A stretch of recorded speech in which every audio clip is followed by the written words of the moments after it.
Hello guys, welcome back to MT explain. तो Stree 2 movie देखने के बाद फ्रेंड्स के पास कई सारे ऐसे सवाल हैं जिनका वो जवाब जानना चाहते हैं, और एक सवाल ऐसा है जिसका जवाब सभी को जानना है लेकिन उसका जवाब अभी तक नहीं मिला। और वो सवाल ये है कि आखिरकार ये कलश अक्षय कुमार तक कौन लेकर आया, वो कौन था जिसने वहाँ जाकर इस लावे को भरा और ये लावा सीधा लाकर अक्षय कुमार को दे दिया और फिर इससे मिली अक्षय कुमार को सरकटे की पावर। तो आज की इस वीडियो में हम इसी बारे में बात करेंगे कि आखिरकार ये कलश यहाँ तक लाया कौन होगा। तो इसका जवाब जानने के लिए हमें कहानी में थोड़ा पीछे जाना पड़ेगा। तो अक्षय जो की चंद्रभान यानी कि सरकटे का वंशज था और यहाँ वो रह रहा था एक मानसिक आरोग्य आश्रम में। यहाँ पर नोटिस करने वाली बात ये थी कि यहाँ पर सभी लोग अपनी हरकतों से पागल नजर आ रहे थे, बट अक्षय नहीं। एक पागल और एक नॉर्मल इंसान में अंतर होता है और अक्षय कुमार को देखकर ऐसा लग नहीं रहा था कि ये पागल है। हाँ, थोड़ी बहुत हरकतें कर रहा था लेकिन वो बोल चाल में बिल्कुल परफेक्ट था, मीन्स वो पागल नहीं था। तो इतना कुछ समझने के बाद मुझे ऐसा लग रहा है कि ये सिर्फ पागल बनने का नाटक कर रहा था। अब यहाँ मैं जो भी आपको बताने वाला हूँ बस मेरी एक थ्योरी है और ये थ्योरी उतनी ही सही हो सकती है जितनी की गलत।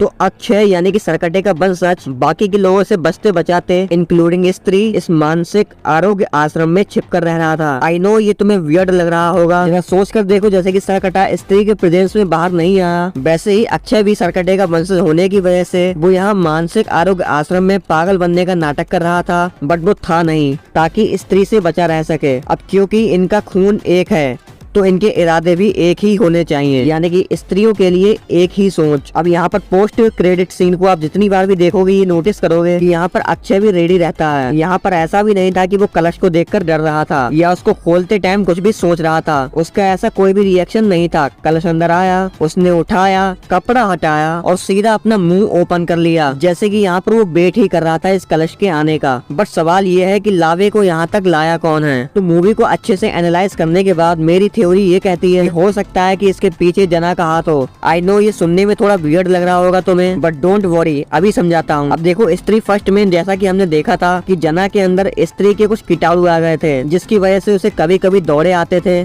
और वो परेशान रहता था। अब स्त्री पार्ट 2 में जहाँ तक मुझे पता है कि इसका जवाब अभी तक नहीं दिया गया है कि जना के अंदर स्त्री के कीटाणु अभी भी है या नहीं, बट स्त्री 2 के अंदर हमें ये जरूर दिखा दिया गया है कि जना के अंदर उस हवेली में जाने से सरकटे के कीटाणु आ गए थे। देखा था ना, वो 3 मिनट के लिए मर गया था और पहुंच गया था सरकटे की टेरिटरी में, और इस इंसिडेंट के बाद जना कम्प्लीटली सरकटे से जुड़ गया था। वो सरकटे की प्रेजेंस को फील कर पा रहा था और जो सरकटा देख रहा है वो भी देख पा रहा था। मीन्स कोई तो कनेक्शन यहाँ पर जना का और सरकटे का बन गया था। तो हो सकता है कि सरकटे ने जानबूझकर जना को चुनाया उससे कनेक्ट होने के लिए, क्योंकि उसे पता था स्त्री कभी न कभी उसका अंत जरूर कर देगी और उसके अंत के बाद सिर्फ उसकी पावर्स ही बचेंगी। तो व्हाट इफ ये सब उसका प्लान था कि अगर उसकी बॉडी मर जाए, जो कि पहले से ही मरी हुई है, तो उसके पावर्स उसके वंशज तक चले जाएं ताकि वो उसके एम को पूरा कर सके। तो ओवरऑल कहने का मतलब ये है कि यहाँ पर सरकटा कम्प्लीटली मरा नहीं था। स्त्री सरकटे को यहाँ इस स्पेशल वेपन से जमीन पर ही मार सकती थी, बट नहीं मारा। वो इसे खींच कर ले गई इस लावे के अंदर।